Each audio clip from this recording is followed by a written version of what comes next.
ओम ओम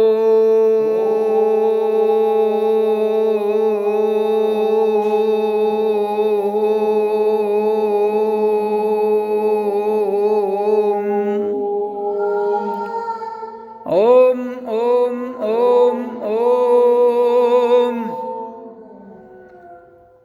शांत बैठिए आप ध्यान में। पहले ओम सोहम ओम मैं हूँ या ओम मैं हूँ इसको कर लीजिए, फिर उसके बाद शांत बैठिए।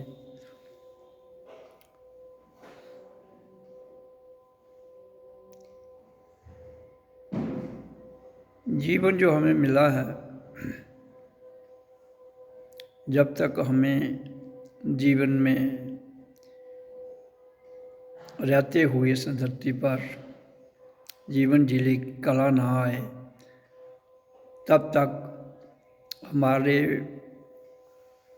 भीतर जागृति नहीं आएगी। उस जागृति को लाने के लिए ओम का उच्चारण हर इंसान को इस धरती पर करने की ज़रूरत है। बिना किसी भेदभाव के, बिना किसी जात पात के, बिना किसी मजहब के और बिना किसी भाषा के, राग द्वेष के, द्वंद्व भाव, ये सब बातों को छोड़ते हुए हमें केवल ओम का उच्चारण करना है, तभी जाकर हम जीवन को समझ पाएंगे। क्योंकि इसकी ध्वनि ही पूरे संसार के रहस्य को प्रकृति में और प्रकृति से परे जो हमारी ऊर्जा है, उस परमात्मा की इनफाइनाइट सनातन ऊर्जा, उसका ज्ञान हो जाता है। अगर हम जीवन के रहते हुए ओम का उच्चारण नहीं करते हैं तो संसार में जितने भी ग्रंथ लिखे गए हैं उनका ज्ञान नहीं होगा। अनुभूति, ज्ञान का अर्थ यहाँ है अनुभूति। आप किसी किताब को, वो किसी भी भाषा में लिखी हो, उसको कंठस्थ तो कर सकते हो, क्यों, वो भी अभ्यास की बात है। लेकिन कंठस्थ करने के साथ साथ जब तक आपको उसकी अनुभूति नहीं होती है, जब तक आपको क्रियात्मक जीवन में जो आपने कंठस्थ किया है उसकी समझ नहीं आती है, तब तक आप जीवन को नहीं जान पाएंगे। क्यों? संसार में जहाँ पर प्रकृति में मानव जीवन को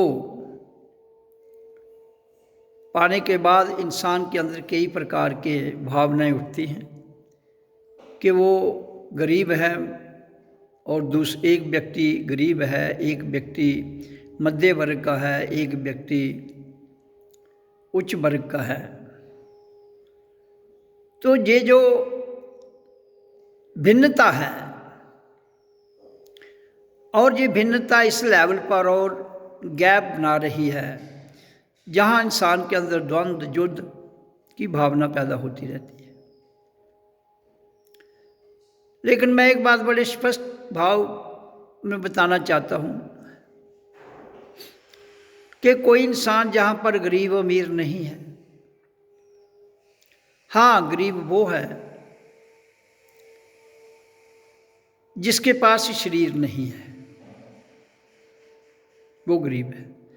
हमारे पास शरीर है, हमारे पास बुद्धि है, हमारे पास कर्म इंद्रियां, ज्ञान इंद्रियां, और उनसे परे भी एक अलौकिक शक्ति जो पूरे ब्रह्मांडों को चला रही है, प्रकृति को चला रही है, वो है। लेकिन वो कब तक है? जब तक हमारे पास शरीर है। शरीर है तो हम कैसे गरीब हो सकते हैं? क्योंकि परमात्मा ने प्रकृति में हम सबको शरीर दिया है। वो क्यों दिया है? शरीर एक माध्यम है, एक जरिया है। तो उसने कहा कि तुम कोई भी ना अमीर हो ना गरीब हो, तुम एक इंसान हो जिसको जीवन जीने की कला आनी चाहिए, फिर आप कभी भी गरीब नहीं रहेंगे। क्यों? जो निर्धनता है, गरीबी है, वो आपके मन की सोच है, वो आपकी बुद्धि की सोच है, वो आपकी इंद्रियों के विषय हैं जो फंस चुके हैं, काम, क्रोध, लोभ, मोह, अहंकार। हाँ, जिस दिन कोई आदमी शरीर छोड़ देता है उसके बाद असहाय हो जाता है, चल नहीं सकता है, उठ नहीं सकता है, कुछ कर नहीं सकता है, और उसको उठा के भी आगे पीछे करना हो तो औरों की ज़रूरत पड़ेगी, दूसरों की, तब वो गरीब भी है, असहाय भी है और निर्धन भी है। तो जब तक हमारे पास शरीर है जो परमात्मा ने हमें फ्री में दिया है, कुछ हमसे पैसा नहीं लिया है, तो अगर वो उसको गरीब या अमीर बनाना होता तो फिर गरीबों से वो कम पैसे लेता, वो गरीब बन जाते, अमीरों से ज़्यादा पैसे लेता तो अमीर बना देता। ऐसा कुछ नहीं है। वो केवल हमारी बुद्धि का विषय हो सकता है, हमारे मन का विषय हो सकता है, हमारी इंद्रियों का विषय हो सकता है। जब हम अपने विषयों को आगे रख लेते हैं और उनके गुलाम बन जाते हैं, फिर हमारे अंदर गरीबी और अमीरी की भावना पैदा होती है और मध्य वर्ग बीच में एक फंसा है, उसकी शुरुआत होती है। तो इसलिए मैं बड़े स्पष्ट भाव से बताना चाहता हूँ, गरीबी अमीरी का प्रश्न तब उठता है कि अगर मुझे 2 रोटी चाहिए, मुझे भी मिल रही हैं, शरीर के लिए जो रिक्वायरमेंट है 4 चाहिए, 4 मिल रही हैं, 6 चाहिए, 6 मिल रही, अगर वो नहीं मिल रही हैं तो परमात्मा का कोई दोष नहीं है। वो दोष किसका है? इंसान का।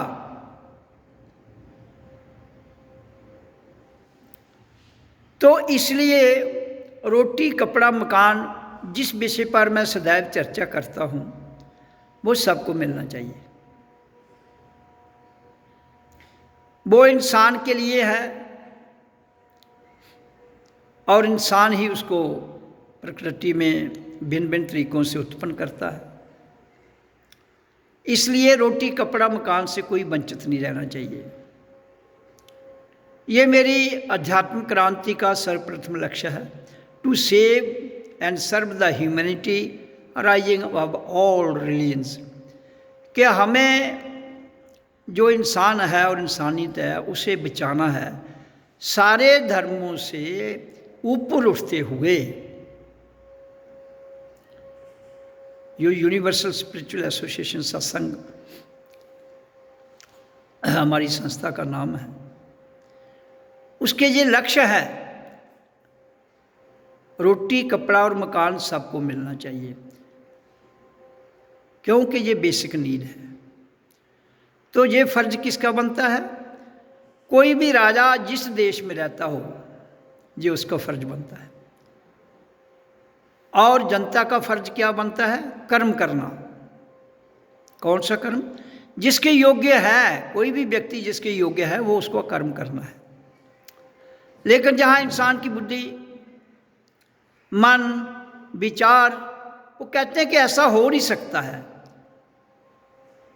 मैंने उसके लिए बहुत बार कहा है, सब कुछ हो सकता है, हमारी करने की नीयत होनी चाहिए।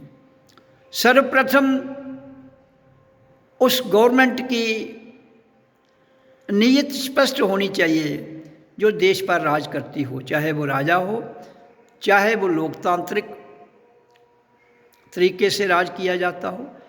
तो जो भी रूल कर रहा है ये उसका फर्ज बनता है कि धरती पर हर इंसान को ये चीज़ें पूर्ण मात्रा में पर्याप्त होनी चाहिए।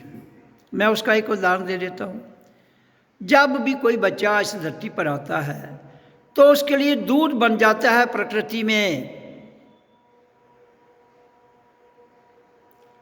और उस दूध से बच्चा पलता है। क्यों? तब वो अबोध है, तब वो शिशु है, तब उसे किसी बात का, खाने पीने का कोई ज्ञान नहीं है, लेकिन सिर्फ उसको दूध की ज़रूरत है उसकी लाइफ को ज़िंदा रखने के लिए, तो वो ऑटोमेटिक आती है। तो हमारे बरादरी में, हमारे समाज में ये सबको पता है, चाहे वो संप्रदाय हिंदू हो, मुसलमान हो, सिख हो, ईसाई हो, बौद्ध हो, जैन हो, तो हर माँ के स्तन में दूध आता है उस वक्त। अगर भिन्नता है इंसान के प्रति, तो मुसलमानों के अंदर दूध नहीं आना चाहिए, हिंदुओं के अंदर तो हिंदू का दूध, मुसलमानों के अंदर मुसलमान का दूध। तो कहीं लिखा है उधर दूध में? दूध तो दूध है, उसका टेस्ट कर लो आप। तो जब उसने प्रकृति में एक ही खुराक जो जिस समय पैदा होने के हमें समय चाहिए होती है, वो प्रकृति हमें ऑटोमेटिक देती है। तो इसलिए उस जिस देश में हम पैदा होते हैं, कोई भी व्यक्ति मानव देह में नर हो नारी हो, तो उस गवर्नमेंट का कर्तव्य बनता है कि उन्हें रोटी कपड़ा मकान बिल्कुल फ्री में दे दे, क्योंकि वो दूध जो बनता है माँ के स्तन में, वो कोई पैसा नहीं लगता है, उधर ऑटोमेटिक बनता है। तो इसलिए हमने उसी से ज्ञान लेते हुए ये जान लेना चाहिए कि रोटी कपड़ा मकान सब के लिए ज़रूरी है। उसके बाद रही बाकी सुविधाएं, तो समय के मुताबिक जो सुविधाएं हैं वो भी मिलनी चाहिए उसे। क्यों? तो आप कहोगे फ्री में देंगे तो हम देश को कैसे चलाएंगे? कर्म लो ना, कर्मण्य सेवाधिकार माँ फलेचु कदाचिन। कर्म करना हमारा अधिकार है, फल की चिंता मत कर। तो अगर आपका ग्रंथ गीता ये कहता है कि कर्म करो, तो जो कर्म करेगा उसको ये चीज़ें मिलनी चाहिए। अगर वो कोई कर्म नहीं करता है तो उसके पीछे रीजन क्या है, उससे पूछा जाए। तो हर नौजवान जब वो 16 साल का हो जाता है तो उसको कर्म करना चाहिए, गवर्नमेंट ने लेना चाहिए। उसके पहले वो राशन पहले भी उसको फ्री मिलेगा, लेकिन जब तक वो कर्म करने के योग्य नहीं होता है तब तक उसको फ्री देना है। आप जैसे कोई हैंडीकैप है, हाँ हैंडीकैप से भी तुम ऐसा कर्म ले सकते हो जो लाइट हो, वो भी करें। जैसे वृद्धावस्था है, उसमें आदमी काम नहीं कर सकता है तो उसको फ्री दो। तो यंग एज में जब अब 16 साल से आदमी कर्म करने के काबिल बन जाता है उस स्टेज में, तो उसके बाद उसको कर्म करना चाहिए। लेकिन जहाँ दुनिया में बहुत से फिलासफर हैं जो कहते हैं, बहुत से बुद्धिजीवी लोग हैं जो कहते हैं ऐसा नहीं हो सकता, मैं उन सारे बुद्धिजीवियों और फिलासफरों को बताना चाहता हूँ जहाँ कुछ भी नामुमकिन नहीं है, करने से सब कुछ हो जाता है। करने की नीयत होनी चाहिए। तुम जब प्रकृति के नियमों को नहीं मानते हो, उन पर नहीं चलना चाहते हो, जो मैंने उदाहरण के तौर पर आपको बताया, कर्मण्य सेवाधिकारे माँ फलेचु, तो फिर कैसे शांति आएगी? फिर कैसे तुम्हारे अंदर ठहराव आ जाएगा? फिर तो जहाँ लूट घसूट की दुनिया में कोई कहेगा मेरे को मिलना चाहिए, तो फिर तो कंपटीशन के युग में एक दूसरे को नीचे लगाया जाएगा, और एक कहेगा मुझे अमीर बनना है, दूसरा कहेगा मुझे अमीर बनना है। और इसी दौड़ धूप में इंसान की क्या होता है, चिंता बढ़ना शुरू हो जाती है। टेंशन जिसको कहते हैं, डिप्रेशन जिसको कहते हैं। तो संसार की जितनी भी बीमारियां होंगी वो टेंशन से, चिंता से लगती हैं। तो उसके लिए आप फिर डॉक्टर लगाओगे, तो जो आप धन इधर बचा रहे हो वो आप उधर लगा दोगे और जीवन को कॉम्प्लिकेट करते जाओगे। कहीं धर्म के नाम पर, कभी लोगों को भ्रमित करके, कभी और उनके दिमाग में बोझ डाल के कि ये हिंदू है, ये मुसलमान है, ये सिख है, ये ईसाई है, ये बौद्ध है, ये जैन है। हिंदू अपनी प्रथाओं में लिपटा हुआ है, मुसलमान अपनी प्रथाओं में। भाई प्रथा है क्या? प्रथा एक रस्म रिवाज है, योर कस्टम। उसको परमात्मा ने के साथ क्या लेना देना है? वो तुम्हारी लाइफ का जीने का एक तरीका है। एक तरीका है। वो जीवन जीने की कला नहीं है। जीवन जीने की कला तब आती है the day we are fully self realized from within. जीवन जीने की कला उस दिन आती है जिस दिन हम अपने भीतर से अपनी पहचान करने के बाद ये जान जाए मैं कौन हूं, नहीं तो प्रथा रहती है। तो रियलाइजेशन के बाद जो प्रथा आती है दैट इज द रियल प्रथा, वो सच्ची प्रथा है। तो कितने लोग हैं जो रियलाइज हैं आपके समाज में? आपकी एजुकेशन है जो, वो रियलाइजेशन की ओर कहाँ ले जा रही है आपको? कोई नहीं, वो भौतिक स्तर पर है सारी, और भौतिकता में लिप्त है वो। तो भौतिकता में जो लिप्त रहती हुई चीज़ है अल्टीमेट आपको भौतिकता की ओर ले जाते हुए आपको कभी रियलाइजेशन नहीं दे पाएगी। क्यों? कि वो कंपटीशन में होगी। कंपटीशन में कभी भी सेल्फ रियलाइजेशन नहीं आ सकती।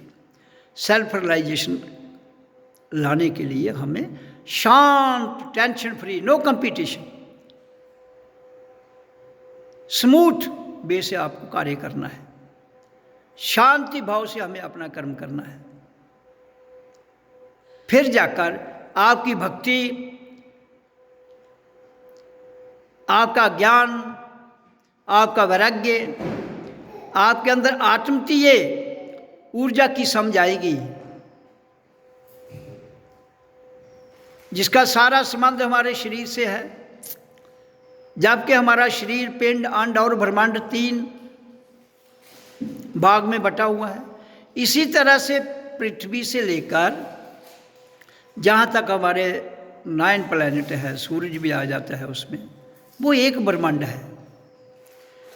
और जिस ब्रह्मांड में ये मानव शरीर वास करते हैं इस धरती पर, और ब्रह्मांड तो करोड़ों हैं, अरबों हैं, खरबों हैं।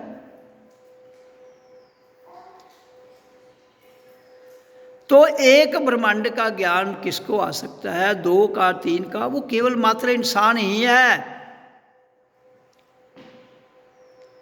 तो अगर इंसान इतना योग्य होने के काबिल भी अपनी योग्यता को ना समझते हुए केवल मात्र इंसान को डिवाइड करता है, केवल मात्र इंसान को भिन्नता में, धर्मों में जोड़कर, संप्रदायों में जोड़कर, बुद्धिजीवों के साथ चल के अपनी व्यवस्था को चलाता है, तो कभी भी शांति नहीं आ सकती है। फिर होगा क्या? बुद्धिवादी और बुद्धिजीवी ये दोनों ही मिलकर राज करते हैं, और ऐसा राज कभी भी इंसान को शांति नहीं दे सकता है। टेम्परेरी वो इंसान को खुश कर सकते हैं, लेकिन परमानेंट शांति, परमानेंट ब्लिस, परमानेंट आनंद जो है वो केवल हमारे भीतर है। जब तक हम अपने पिंड को, जो प्रकृति का भाग है, अंड को जो सूक्ष्म प्रकृति से ऊपर है, और ब्रह्मांड जो सूक्ष्म से परे है, तो जब तक हमें इन तीनों का ज्ञान ना होगा तो कैसे हम ये समझ पाएंगे कि हम सब एक ही परमपिता परमात्मा की संतान हैं। हिंदू की फिलॉसफी, मुसलमान की फिलॉसफी, ईसाई की फिलॉसफी, बुद्ध की फिलॉसफी, इन सब का जो क्रक्स है वो क्या है? वो है आत्मा। कोई कहता आत्मा है, कोई कहता नहीं है। भाई परमात्मा क्यों नहीं है? आत्मा क्यों नहीं है? वो एक एनर्जी है, लाई एनर्जी, डिवाइन। एक आपकी भौतिक एनर्जी है, एक आपकी डिवाइन एनर्जी है।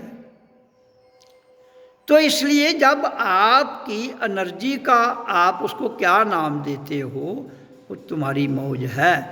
प्रकृति में तो वो गुणों में फंसी हुई है। क्यों? कि प्रकृति गुणों से चलती है। यहाँ सत्व, रज, तम, प्रोटॉन, इलेक्ट्रॉन, न्यूट्रॉन के द्वारा चलती है।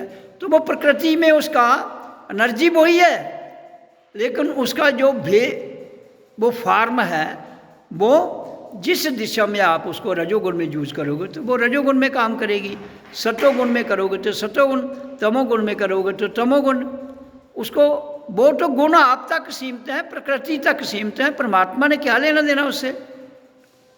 बिजली ने आपका पंखा चला रहे हो या हीटर चला रहे हो, उसको कोई चक्कर नहीं है। वो बिजली को कोई ज्ञान नहीं है कि पंखा चलाना है किसी ने। तुम जो चलाओ वो तुम्हारी मौज है। ये सारे ऑप्शन इंसान के पास हैं, फिर भी वो बुद्धि से काम नहीं ले रहा है। क्या जरूरत है लोकतंत्र की? कोई, मैं नहीं समझता हूँ कि लोकतंत्र की जरूरत है। अगर इंसान गरीब है, भूखा है,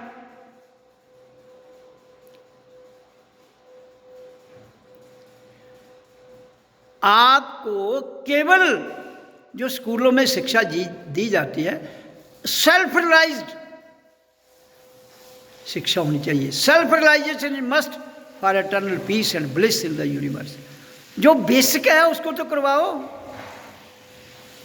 तुम टहनियों को पकड़ के बैठ के हो और मूल को भूल गए हो, और मूल आपका वो शब्द है, वो नाम है जो जन्म के समय मिला है। आओ आओ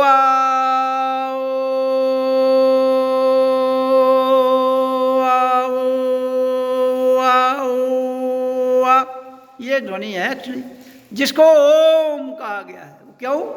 क्योंकि जन्म के समय जब ओ आ बच्चा करता है तो उसको उस वक्त वो श्वास को छोटा कर करके लेता रहता है, इसलिए वो कंटिन्यू इसमें रोना रखता है, फिर बाद में चुप हो जाता है तो मुंह बंद कर लेता है। अगर उसी ओ आ को हम मुंह बंद करके करें तो ओम बन जाता है, जैसे आऊ ओम। तो हम गला, कंठ, तालू और होंठ, तो ये तीन जगह से साउंड निकलती है जो ओम बनती है। आ ओम। तो कंठ से और तालू से और होंठों से, इनकी प्रतिक्रिया से आ उ म, या जितनी भी संसार की ध्वनियाँ हैं वो इनकी प्रतिक्रिया से ही निकलती है।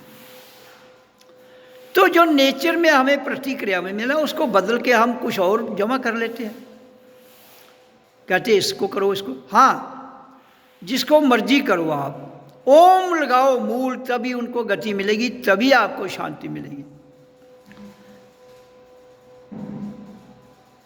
लोग पूछते हैं ओम ही क्यों? मैं कहता हूं उसी ने तो जीवन दिया आपको। जिसने जीवन दिया आपको उसके लिए पूछते हो वो क्यों?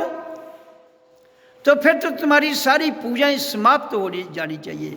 अगर तुम्हें इतना भी ज्ञान नहीं है कि जिसकी वजह से हम जिंदा हैं, तो उसको क्यों करना है? उसके पर क्यों का सवाल तो उठता ही नहीं है। चाहे वो हिंदू हो, मुसलमान हो, सिख हो, ईसाई हो, बौद्ध, सब इसी ध्वनि से जिंदा हैं। इसलिए कोई भी प्रश्न नहीं उठा सकता है। जो इस पर प्रश्न उठाता है वो इंसान को बांटना चाहता है। जो इस पर प्रश्न उठाता है उसको मानवता का पता ही नहीं है इंसान है क्या। इसलिए ओम की ध्वनि और प्राण वायु दोनों साक्षात है। श्वास नहीं आए तो आपकी छुट्टी हो जाएगी, फिर कौन पूजा कराएगा? इसलिए उस श्वास को ही मेंटेन करना है। श्वास की पूजा नहीं की जाती, प्राण वायु की पूजा नहीं। प्राण वायु को शुद्ध रखना हमारी पूजा है। प्राण वायु को शुद्ध रखना पूजा है, और कोई पूजा नहीं। माथे टेकने से, गंदगी को माथा टेकने से गंदगी शुद्ध नहीं हो जाएगी। गंदगी आपने फैलाई है। उस गंदगी को शुद्ध करने के लिए हमें उसी ध्वनि का उच्चारण करना पड़ेगा जिसने हमें जीवन दिया है, प्योर शुद्ध जीवन। कैसे? उसका उदाहरण मैं देता हूँ। जब धरती पर पानी है तो शुद्ध पानी कैसे बनता है? यहाँ से गर्मी उसे उठाती है, भाप बनाती है, ऊपर जाता है, बारिश बरसती है या बर्फ़ गिरती है या ओले गिरते हैं, तो ये पानी की क्रिस्टल क्लियर फॉर्म है जो शुद्ध है। बर्फ़ शुद्ध है, बारिश का पानी शुद्ध है, ओले जो बरसते हैं वो पानी भी शुद्ध है। तो प्रकृति का एक निजाम है। इसी तरह से जब हम ओम करते हैं जीवन में तो हमारे मूलाधार में जो ऊर्जा बैठी है वो उसमें गंदगी है। जब हम उसको वो सर्प कुंडलनी की तरह, जिसको काल सर्प योग कहते हैं, वहाँ बैठी हुई है, वो उठती है, खुलती है, पिघलती है, वेपोरेट होती है, उड़ जाती है। फिर वो जब इंसान चला जाता है, जीवात्मा फिर जाती है ऊपर, फिर वो शुद्ध होकर आती है, तब आपके अंदर शुद्धि का ज्ञान प्रकट होता है। तो ये मैं आपको जीव की और आत्मा की बात बता रहा हूँ। लेकिन धरती पर हमें जिंदा रहने के लिए श्वास जरूरी है, और श्वास वो होने चाहिए जो शुद्ध हवा से आए। तो आप इन बातों पर क्यों ध्यान नहीं देती गवर्नमेंट? ये कहकर कि ये मुसलमान कहेंगे ये ओम हिंदुओं का शब्द है। मैं कह रहा हूँ ये किसी का शब्द नहीं है, हर इंसान का है। या तो मुसलमान कहे हम इंसान नहीं हैं, सिख कहे हम, सिख तो करते हैं एक ओमकार, और बुद्ध मत वाले कहें हम इंसान नहीं हैं, ईसाई कहें, सिख जो कहता है हम इंसान नहीं है वो जो मर्जी करें। अगर कोई कहता है हम इंसान हैं तो ये हर इंसान इसी ध्वनि से जिंदा है। अगर कोई कहता है कि ये नहीं करनी है, वो इंसान है होते हुए भी नहीं मान रहा है, तो उसकी बहुत बड़ी मूर्खता है, गलती है। टहनियों से पौधे नहीं पैदा होते, टहनियों से भला नहीं होता है। मूल मंत्र होगा ओम का, तो टहनियाँ भी फली रहेंगी, उनका भला हो जाएगा। ओम के साथ आपको और जो मर्जी लगाओ, आप इसे करना है। जैसे हम पुराते हैं, ये ध्यान की विधि है, और ध्यान की विधि ही दुनिया में सबसे उच्च स्तर की आपकी मेडिटेशन के द्वारा ही हम स्वयं को जान सकते हैं, क्योंकि ध्यान ही सब कुछ है, ध्यान समाधि ही सब कुछ है। आपको ब्रह्मांड की यात्रा करनी हो, एक अरबों ब्रह्मांड की यात्रा के लिए ओम की ध्वनि आपको एक दिन उस लेवल तक ले जाएगी जहां से आपको हर बात का साकार रूप में ज्ञान हो जाएगा। तो इस पर सोचने की जरूरत ही नहीं है। आपकी गरीबी की जो बात करते हैं वो इतने में खत्म हो जाती है, लेकिन आप ऐसी ओर जाते हैं यहाँ जैसे भेड़ों का झुंड जा रहा है, आदमी भी एक गडरिए के पीछे भेड़ों का झुंड भागे जा रहा है। भाई तुम स्वयं ही परमात्मा का स्वरूप हो, तुम स्वयं ही भगवान का स्वरूप हो, इसलिए जान लो। तुम दूसरों को भगवान से, जब तुम स्वयं भगवान हो ये जान लिया, तो दूसरा भी हमारी तरह वो भी भगवान है, वो भी जान ले। कौन मना करता है? लेकिन जानने की जरूरत है। मानने के साथ साथ जानना बहुत जरूरी है, तभी ही आपकी मान्यता आपको समझ आ जाएगी। खाली मान्यता में फंस जाओगे तो भ्रम तो हो जाओगे। मान्यता सच भी हो सकती है, झूठी भी हो सकती है, लेकिन जाना हुआ झूठ नहीं हो सकता है। जो प्रैक्टिकली आपने काम किया हो और उसकी जो परिणाम है वो ठीक दिशा में निकलता हो, तो इसका अर्थ है वो झूठ नहीं। इसलिए मैं ये बताना चाहता हूँ कि इंसान को जो मैं कहता हूँ वो सब कुछ हो सकता है। किसी की गवर्नमेंट हो या धर्मगुरु हो या कोई और ऐसी संस्था हो जो नहीं मानना चाहते हैं, जो कहते हैं ऐसा नहीं हो सकता है, तो ये उनकी मौज है। ये हम सबको मिलके ओम का उच्चारण करना चाहिए, और जो मैं कहता हूँ उस पर जीवन ढाले गए इंसान तो शांति आएगी, और दुनिया में रियलाइजेशन के बाद हमें समझ आएगी कि हम सब इंसान हैं, किसी से नफरत नहीं करनी है, सबके साथ प्रेम की भाषा ही सिखानी है, और उसको जानना है प्रेम क्या है। प्रेम परमात्मा है और परमात्मा कुछ भी नहीं है। ओम ओम ओम ओम ओम ओम ओम ओम ओम ओम ओम सतगुरुवे नमः।